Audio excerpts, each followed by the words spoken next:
Champions ట్రోఫీలో high voltage match జరగబోతోంది. Super Sunday war లో టీమిండియా పాకిస్తాన్ ఢీ కొట్టబోతున్నాయి. టోర్నీకే హైలైట్ గా నిలిచే ఈ మ్యాచ్ పైన ఇప్పుడు క్రికెట్ ప్రపంచం ఫోకస్ ఉంది. గ్రూప్ మ్యాచ్ అయినప్పటికీ దాయాది పోరు అభిమానులకు కిక్ ఇవ్వబోతోంది. మునివేళ్లపై నిలబెట్టబోతోంది. మలుపులు తిరిగే క్షణాలు, భావోద్వేగాలకు ఇండో పాక్ మ్యాచ్ లో కొదవే ఉండదు. అందుకే దాయాదుల మ్యాచ్ ప్రత్యేకం.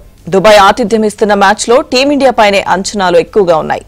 గ్రూప్ లో ఆడిన తొలి మ్యాచ్ లో బంగ్లాదేశ్ పై రోహిత్ సేన విక్టరీ కొట్టింది. గ్రూప్ ఏలో శుభారంభమే చేసింది. కానీ పాకిస్తాన్ మాత్రం తొలి మ్యాచ్ లో చిత్తైంది.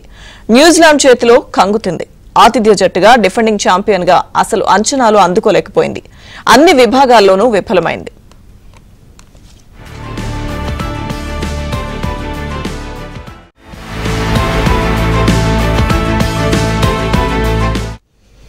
దాయాదుల మ్యాచ్ మాత్రం అభిమానుల్లో ఉత్కంఠను పెంచుతుంది. సండే ఫైట్ కోసం ఎదురు చూసేలా చేస్తుంది. ఇదే టైంలో దాయాదుల మ్యాచ్ లో ఏ జట్టును తక్కువ అంచనా వేసే పరిస్థితి ఉండదని మాజీలు హెచ్చరిస్తున్నారు.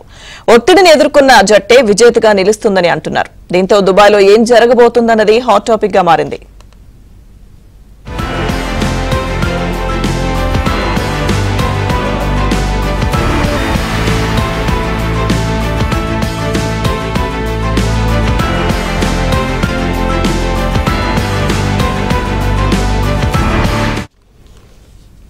ఇండియా పాకిస్తాన్ మ్యాచ్ కు సంబంధించి తీవ్ర ఉత్కంఠ అయితే కొనసాగుతుంది. సో మ్యాచ్ పై అనాలిసిస్ అందించేందుకు స్పోర్ట్స్ అనలిస్ట్ చంద్రశేఖర్ గారు ఉన్నారు. Hello sir.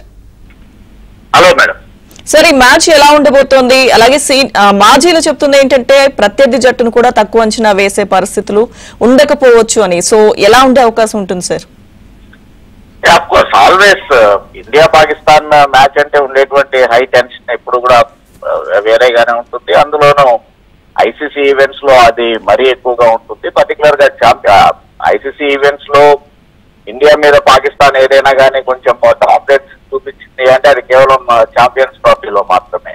సో వాళ్ళకి ఛాంపియన్స్ ట్రోఫీలో పాకిస్తాన్ కి ఇండియా మీద ఒకటి they have a better percentage, winning percentage. And more over last edition 2017 లో అయినప్పుడు దే ఆర్ ద ఛాంపియన్స్. అందులోనూ అదే మన ఇండియానే ఓడించి వాళ్ళు ఛాంపియన్ గా నిలబడ్డారు. సో కాబట్టి దానికి బదలా అనేటువంటి ఇదిలో కూడా ఇప్పుడు ఫ్యాన్స్ అంతా ఎక్స్పెక్ట్ చేస్తూ ఉంటారు. సో వీటన్నిటిని కన్సిడరింగ్ ఆల్ దీస్ డెఫినెట్ గానే హై టెన్షన్ అనేటువంటిది గ్యారంటీగానే ఉంటుంది రేపటి మ్యాచ్ లో కూడా.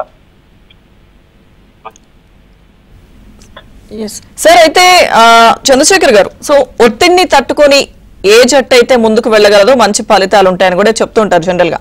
సో ఇప్పుడు టీమిండియా అయితే శుభారంభం చేసింది. సో వీళ్ళు ఒత్తిడిలో ఉన్నారు. సో ఎవరు ఎక్కువ స్ట్రెంగ్త్ అయ్యే ఛాన్సెస్ ఉంటాయంటారు?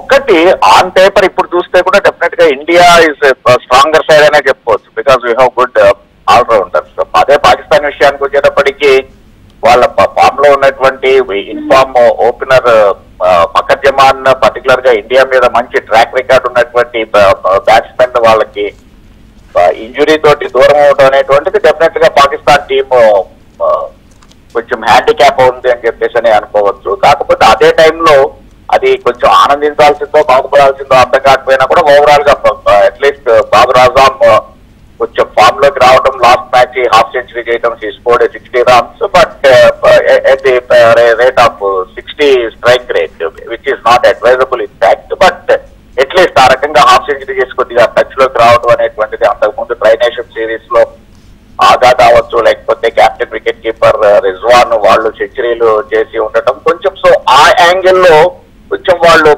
బలంగానే ఉండేటువంటి పరిస్థితి. ఇంకొక వైపు ఏంటి అంటే యాక్చువల్ గా షాహిన్ షాఫ్రీదీకి ఇండియా మీద మంచి ట్రాక్ రికార్డ్ ఉన్నటువంటి బౌలర్ ఈ మధ్య కాలంలో పూర్ ఫామ్ లో కొనసాగుతూ ఉండటం వాళ్ళకి మైనస్ పాయింట్. మరొక వైపు మనకి బుకా లేడు ఎలాగో అనేటువంటి పరిస్థితి నుంచి షమి ఫస్ట్ మ్యాచ్ లోనే అంటే ఇంజురీ తర్వాత కంబ్యాక్ చేసి 5 వికెట్ హాల్ సాధించడము, ప్లస్ మనకి అక్షర్ పటేల్ లాంటి ఒక బౌలింగ్ ఆల్రౌండర్ ఏకంగా నెంబర్ 5 లో బ్యాటింగ్ చేసేటువంటి ఆ కుషన్ ఉండటం మనం. So that Rahul and Hardik Pandya లాంటి వాళ్ళు దే కేమ్ ఎట్ నెంబర్ 6, 7 ఆ తర్వాత నెంబర్ 8 లో జడేజా లాంటి ఆల్రౌండర్ ఉండటం.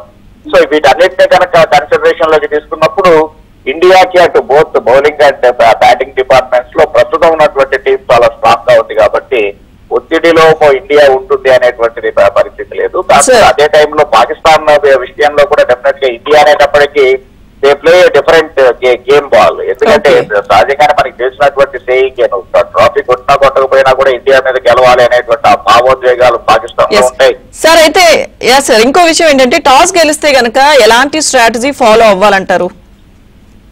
ఒకటి ఇట్లాంటి హై వోల్టేజ్ మ్యాచెస్ లో డెఫినెట్ గానే టాప్ గెలిస్తే కనుక you better opt for batting. ఎందుకంటే అక్కడ మనం ఆడుతున్నటువంటి ఒక డిజర్ట్ ఏరియాలో, సో కాబట్టి అక్కడ డెఫినెట్ గానే ఆ వికెట్ అనేటువంటిది డ్రైగా ఉంటుంది. కాకపోతే ఎట్లాంటి వికెట్ మీద అయినా కూడా మీకు హాఫ్ అన్ అవర్ ఆ మాయిశ్చర్ అనేటువంటిది గ్యారంటీగానే that helps the medium pacers.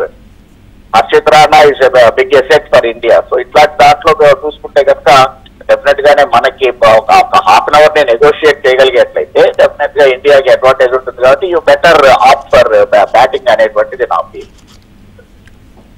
Okay sir, thank you sir Chandrashekar గారు.